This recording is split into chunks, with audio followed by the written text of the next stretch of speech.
Inviting any people of conscience in the Princeton community, students, faculty, alumni, to participate with the striking students in a solidarity fast. In just the last few hours, we have had commitments from at least 6 people from Princeton Theological Seminary to participate in this solidarity fast, with more coming in by the hour. At the seminary, we've also been calling our school to disclose and divest for the last several years and want to join together with the students from the university in their hunger strike. Almost every faith tradition in the world engages in the spiritual practice of fasting. The 3 major Abrahamic religions, Judaism, Islam, and Christianity, are no exception to this. Jesus himself said, of some evils in the world, they require both prayer and fasting. And we are here to live into that word. You can find Luke Hatcher fishing anytime he gets the chance. It's just fun. You go out there and I chase the big ones. Monday, Luke and his friend Tristan were looking for big bass at a pond inside the gated Esplanade section of the Starkey Ranch community, and as they were leaving, this happened. Bro, you got a knife? What the? Yo! I was about to ask to pet his dog too, but I waved hello to him, and next thing you know, like without saying a word, he whips out his knife and starts cursing at me and starts chasing me around. Luke pulled out his cell phone to record what was going on, and both boys ran out of the neighborhood. Were you scared at all? A little bit. He chased us the first time, and then in between it all, decided to get his mail.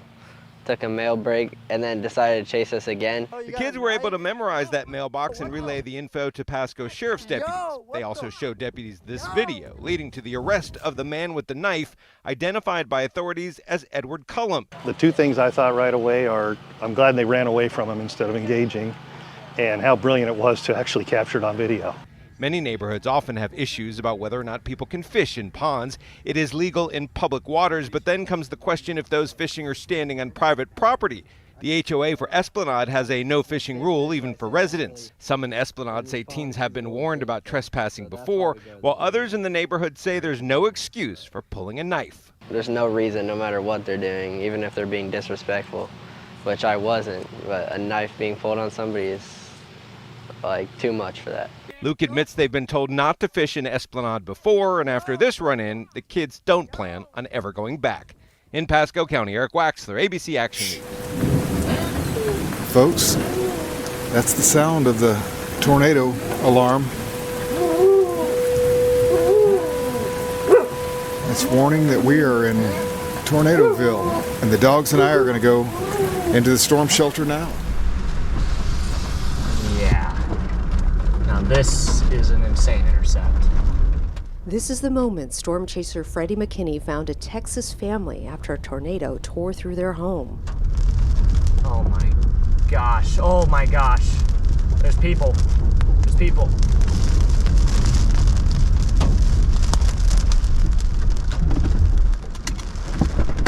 Get in! Get in the car! Please. Get in the car! Please, God help! Open the door, get in! Come on, guys! I remember hearing glass break, and then I remember hearing bricks coming down, and they were coming down on top of us. And then I could feel the insulation from the attic, and that was all on top of us. And we just continued to brace and hold them as tightly as possible. Wes at one point reached up to cover my head. At that point, the suction became so strong, it sucked Lane from Wes's arms. But at least he only picked me up about like 25 feet. Get in! Casey Lambert went on to tell CNN affiliate KTXS that McKinney was their, quote, guardian angel. And welcome to It's Too Late, where I like to say it's never too late to get prepared and stay prepared, okay? It's wild weather out there tonight here. I don't know what it's like where you're at, but hey, no matter where you're at, it's wild out there on the highways. Terrifying video of a truck going the wrong way before killing 3 people. That driver now facing charges of reckless driving resulting in death.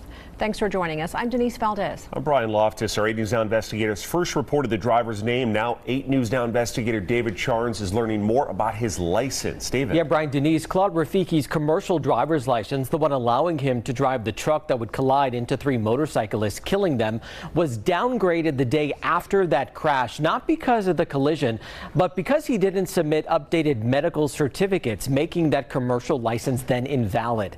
This discovery today coming as we are seeing just how long prosecutors say he drove on the wrong side of the road till it was too late. It's just after 2:30 on March 23rd. This video the 8 News Now investigators obtained shows this semi-truck heading west on Route 163 near Laughlin when it slowly moves across a pair of rumble strips and onto the wrong side of the road. The driver narrowly misses a car before staying on the wrong side for 15 more seconds. Then, as a group of 8 motorcycles comes around the corner, the impact. We are pausing the video there. 22-year-old Owen Hart was riding with his fiancée to celebrate his birthday. They would die, along with another rider in the group. Nevada versus Claude Rafiki. Nevada State Police originally arrested 29-year-old Claude Rafiki on 3 charges of DUI resulting in death. In an arrest report the 8 News Now investigators obtained, a trooper deemed Rafiki's performance on a field sobriety test unsatisfactory, with the officer noting bloodshot eyes and unsteady gait. But tests would show only Rafiki's prescribed medications were in his system. A juror asking that trooper during a grand jury hearing, when you were speaking to him, was there any smell of alcohol on him? The trooper replying, no outside signs of impairment. Yes, Your Honor. Rafiki is a licensed commercial driver out of Michigan. His driving record obtained by the 8 News Now investigators shows his medical certification clearance required to drive that truck expired the day after the triple fatal crash, and there are no medical restrictions listed. As of Tuesday, we don't know why Rafiki was on the wrong side of the road. In all, the video shows him there for 25 seconds. Now, Rafiki told police that it was actually the wind that caused him to go the wrong way, and the National Weather Service had issued a warning that day about gusts in that area, 55 miles an hour. Now, Rafiki initially faced charges of DUI resulting in death, but prosecutors then amended those charges because, as you saw in that story, there was no DUI element that troopers ended up actually finding. And David, looking similar to another major crash that David covered, the one more than 3 years ago now, where an impaired driver killed 5 cyclists. Right. So we did this story a couple of years ago. Our investigation in that case found that troopers did not think Jordan Barson, who you see in some of the video here, was impaired. It turns out, though, he had enough meth in his system to kill him, though he survived and now he's in prison. The tables actually may be turned here as a trooper who suspected impairment, but the driver was not impaired at all. We shall see. The thieves behind an ATM crime spree were back in action overnight. 3 people hit multiple 7-Elevens in a span of hours in the early morning hours today. Well, the suspects, they were able to get in, and you can see some of the damage left behind. Now, detectives are saying that they used a pry tool to get inside of the ATM to take the money out before they left from multiple 7-Eleven locations. Laurel police say around 3:30 this morning they targeted this 7-Eleven location on 7th Street. The thieves were able to get away. Police say they're working to determine who the crew is and the type of car they used to escape. Investigators believe that one person was outside, another at the counter distracting an employee, while the third person stole the cash from inside the ATM. It's upsetting, and, crime is, on a trend upwards these days in the state of Maryland and especially in Prince George's County. The details similar to other robberies in the region dating back to last year. In March, Stefan Janey was arrested in connection with multiple ATM thefts using Jaws of Life. Investigators say they were able to use cell phone records to track his cell phone during the robberies. Prince George's County Police say Janey, along with other thieves, stole tens of thousands of dollars. The community that within these regions that have access to these ATMs, that's their only means of getting cash. Prince George's County Police say they're investigating a pair of robberies in Adelphi and Camp Springs that happened earlier this morning. News 4 stopped by both locations to find ATMs destroyed. One worker says this was the 4th time the business has been hit so far this year. Police offering this word of advice for Prince George's businesses. Be vigilant, to absolutely make sure there's more than one employee there at any given time, and of course to call the police right away if they suspect anything. In Prince George's County, Dominique Moody. First time, scientists in Indonesia have spotted a wild orangutan treating a wound on his cheek by applying a paste from a medicinal plant.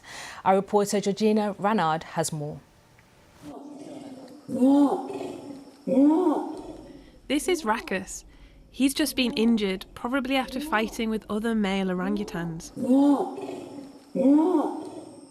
Now he's preparing to do something we are all familiar with, trying to heal a wound. That's what scientists in Indonesia believe he was doing when they saw him putting medicinal leaves on his injury. He was eating on it for 13 minutes and then repeatedly applied the plant juice from his mouth directly onto the wound. It looked similar to a wound plaster. It healed also quite fast, so within a couple of days it was already fully closed. A month later, the injury was completely gone.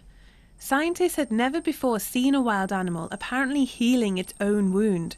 It's another sign of how close we are to great apes. We humans, we treat our wounds, but also forms of active wound treatment can be found in the African great apes. It's possible that our last common ancestor already showed similar ointment behavior. And maybe Rakus isn't alone. Now scientists will be watching other orangutans to see if they share his healing powers.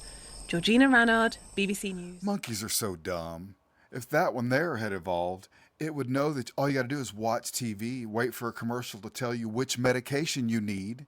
Duh. What's demand been like for you lately? It's mayhem. When the Tesla Model S debuted in 2012, not much was known about battery sustainability. The engineers are brilliant at Tesla, but who'd have thought? Because they didn't have data. Long-term studies. Yeah, and the studies are the cars that are breaking now, right? Breaking now because he says the cells in those early batteries were more likely to overheat. We think over time, the cars that have been supercharged a lot, the batteries are failing. But here's how much it costs to replace a failed battery. A Tesla battery new is between $12,000 to $20,000, depending on how big the pack is. So EV early adopters are learning about their battery's health the hard way. The original owner of this car. She drove up here from Oregon to visit her daughter, and the car shut off in their daughter's driveway. Experienced that sticker shock firsthand. So she was going to get the $17,000 repair. The car booked out at $20,000, and she just didn't feel like it was worth it. So they walked away from it. It's stories like these. Then it kind of morphed into 57 of them sitting here. Leading to a bottleneck of scrapped cars and broken cars at his repair shop. We have, 350 plus appointments for Model S batteries. Carl Medlock's sons work with him in the shop. And that's the throwaway that I'm talking about, throwaway industry. So you have a $20,000 car and you're just going to throw it away because it needs a $20,000 pack. Randy Medlock is hoping for solutions as we look towards a greener future. Tesla has recently made software updates to their newer models to prevent overheating. Now, it's important to note, too, that they say that their batteries are recyclable. And hey, a new report shows that last year, Washington saw the largest increase in EV market share of all states in the nation. But unfortunately, there just aren't enough mechanics trained on working on EV battery repairs. So that's something that Medlock says he's hoping will change and balance out going forward.